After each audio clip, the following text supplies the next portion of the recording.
So I think we've got that going. All right, last thing I need to do is read through our hearing script. This basically just covers the procedure for the hearing. Then we'll jump right into the presentation of the applicant's case. So this is the February 16th, 2022 session of the zoning hearing examiner docket. My name is David Sturkey. I'm the zoning hearing examiner for the city of Cincinnati, and I'll preside over this hearing.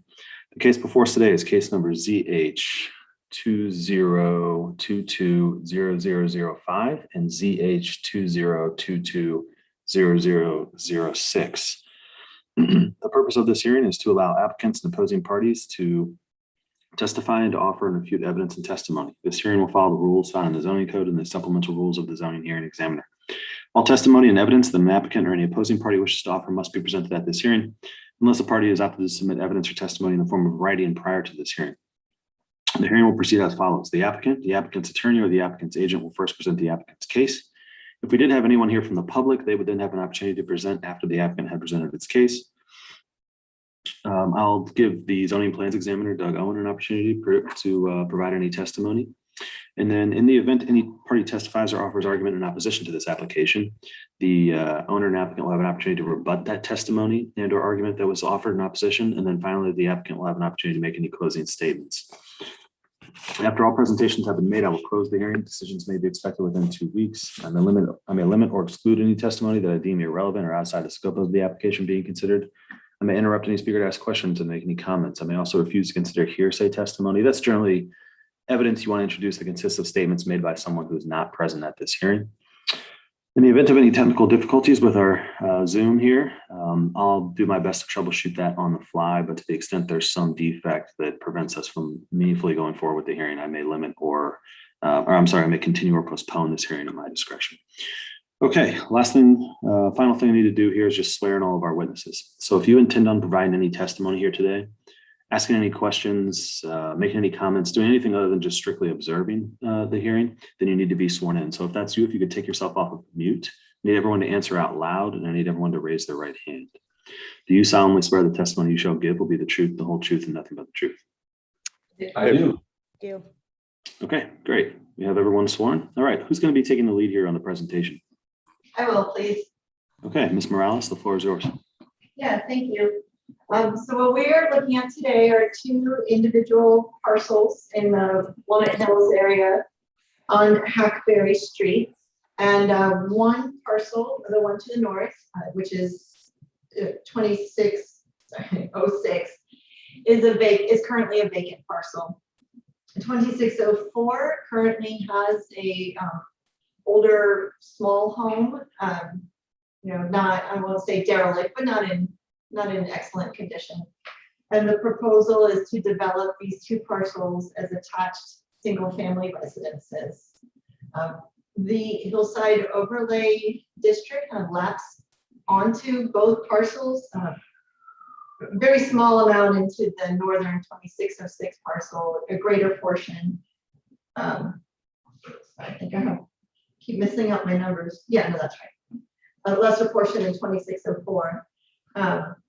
But that does bring into maximum building envelope and averaging. So that's a lot of what's happening here. And then as a result of the strict interpretation of the averaging, we are requesting a few variances. On 2604, it's a rear yard variance only. And 2606, it is a side yard where the 2 homes will meet at a shared wall at the property line, and then a height variance for the rear portion of the roof. Did I leave something else? I was just going to add to, this is Rob, I was going to add to that comment just the circumstances around the variances that we're requesting, which is related to sort of an oddly shaped adjacent property to the south, which is an L-shaped. That L-shaped adjacent property is circumstantial and lends to the need for the rear yard variance for the southern property that we're developing. And then, of course, the height variance for the northern property is just related to a circumstantial, very short home that happens to be just to the north. I mean, Right. much shorter than the average home on that Right. street. Well, and 2604, the existing house at 2604 is a very small home, much smaller and shorter than most of the homes on the street. Right. I'm happy to elaborate on either of those points, but I think those are it's kind of the circumstances that make this a unique property and the reason why we need to ask for a variance to begin with. Sure. Okay. Anything else right now? I think that's a pretty quick summary, but I think that's good enough for now. Barring questions. Okay. I have a few questions, but I think I'll wait and give either Ms. Oakes or Mr. Owen an opportunity to provide some testimony first. So Ms. Oakes, is there anything you wanted to add to drawing department? Really, I just want to say this is my husband and I's first, project here in Cincinnati. So we're just excited to be a part of the community and just wanted to say thank you for taking, your time to hear us out. Sure. Thank you for that. And thanks for being here. But yeah, Yvonne and Rob did a great job. They can explain it way better than I can. So, so thank you very much, guys. Sure. Thank you. Doug, anything? Yeah, so I mean, these are fairly minor variances. On the 2604 property, the only variance request is for that rear yard setback, and that's largely related to the configuration of the lots. This lot is not as deep as some of the others, so that skews the rear yard averaging that comes into play there. If you look at the footprints of the buildings surrounding this proposed development, it's really, these buildings aren't any deeper than any of the surrounding buildings. So the footprint of the building is really going to be comparable to the surrounding development.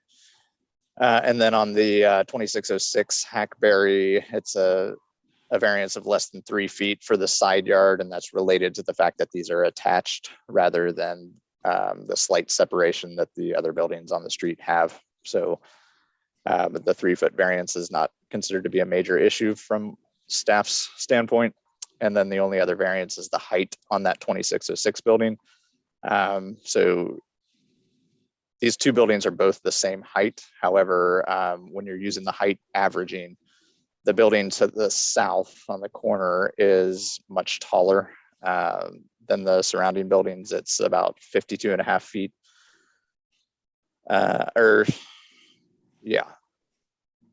It's about 70 feet tall at the rear, 49 feet at the front. So that building allows for a taller building on the lot that's immediately to the north of it. So that building will be just under 40 feet tall. And then the lot further to the north at 2606, that building has the same height as 2604, but because it does not have that adjacent building that's 40 feet tall, it doesn't get that extra height allowance. So it does exceed the base 35 feet.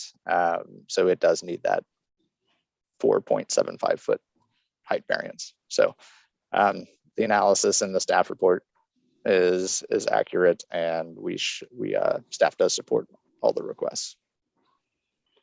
Gotcha. Okay. So remind me, how tall is the building? I guess that would be what, to the north of 2606, away from the corner? That building is, I believe it's 2 stories. So it's below the 35-foot height limit for the district. So that average height does not come into play on the hillside averaging, because you always have the right to go up to the 35 feet. So you use the 35 feet for the average. All right. And let's see.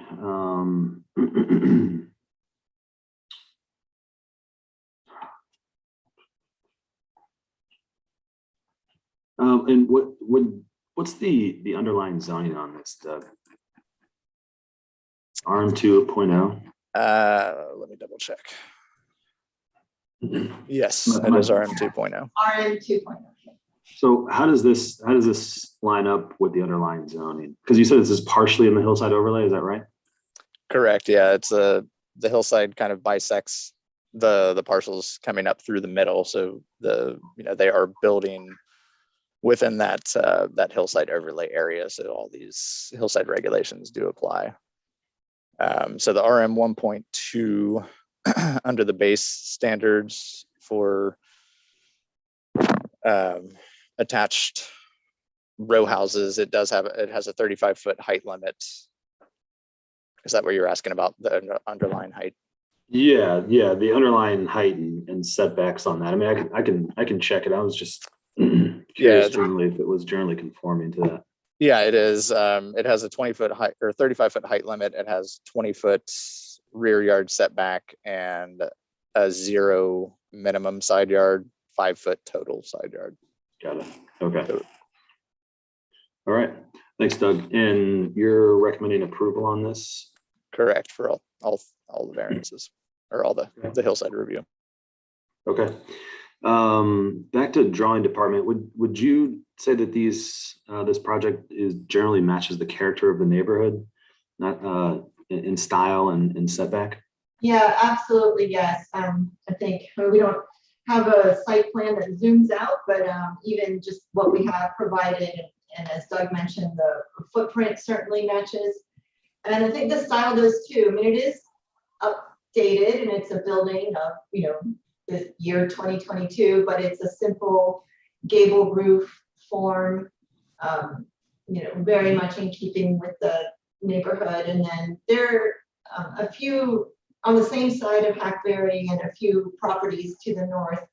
There is another recent attached single family, 2 attached single family homes developed. And this is very comparable development in size, scale, style. In fact, I would take one step further and just, obviously Hackberry is a sloping street, but it's also has cross slope. There's properties to the west are on a higher elevation, properties on the east side of the street are at a lower property line. But even though we do require a height variance, the height variance is only at the rear elevation of the property because of the sloping nature of the site. But at the street front where people experience, where the public experiences the height, it does match the 35-foot height requirement. Okay.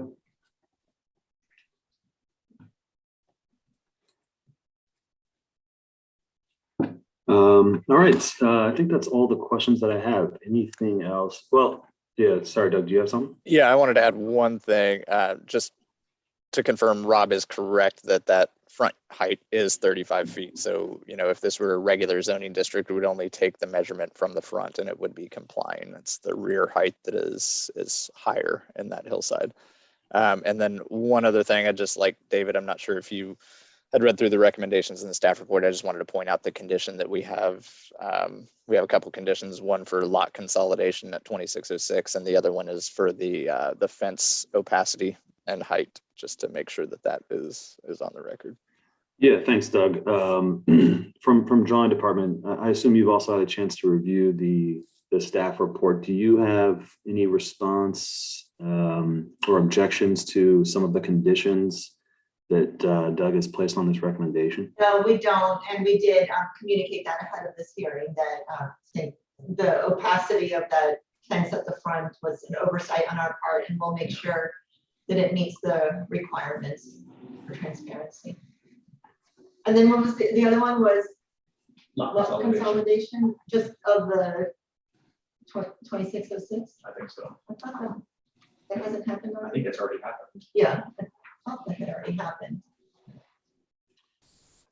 I'm sorry, could you say that last piece? Oh, I might be wrong, and I don't have that right in front of me, but I thought that Shannon and her husband had taken some work in with the parcels themselves, and I thought that the lot consolidation had already occurred. So it's still reading. It's still listing as 2 separate parcels in our GIS system. So if that it needs to be recorded with the county for that to get updated. I'm not sure. Okay, I can double check on that, but yeah, it should have gone through. Okay. I did it maybe like 3 months ago, but I can double check on that. Okay, yeah, if you could follow up on that when you submit for permitting, that'll be a requirement both for zoning and for the building plan exam that those parcels would be ultimately consolidated. Okay, yeah, it was a bit confusing because the first time we went in, they wanted to consolidate it and then resplit it. So I'll work that out and make sure.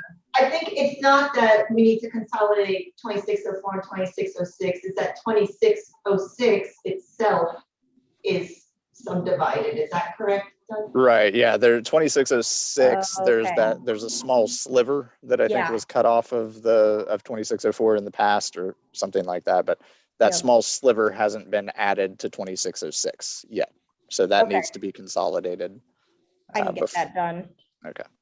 Okay, yeah, we take no exception to that. Well, I mean, we understand that has happened on quite a few properties where we've been the architect for the project, and yeah, if it hasn't happened yet, it will. Get it Okay. done. All right, great. Well, so I've had a chance to review the application. And based on that review and the testimony here today, I'm going to approve the zoning relief request. I need to formalize that decision in a written opinion. That usually takes about a couple of weeks based on the queue that I currently have. I'll try to get it out to you as soon as I possibly can. Hopefully, knowing that it'll be approved will provide you an opportunity to get some things moving. But as soon as I finish that written decision, I put it into a PDF and I email it to everybody who's in the hearing today. So you all will have it just moments after it's complete. As soon as you have it, that emailed copy, you can start working with Doug on any necessary permitting. And yeah, any other questions right now? No, thank you. Yeah, appreciate it. Thank you. Thank you so much, guys. Appreciate it. Sure. Okay, great. Well, if you do have any questions in the meantime, or if you'd like a status update on the decision, please feel free to email me or give me a call. I'll be happy to answer any questions or to give you an update on where I'm at with that. Hope you all have a great day. Thank you again for your time and your testimony, and we are adjourned. Thank you. Thank you. You have a good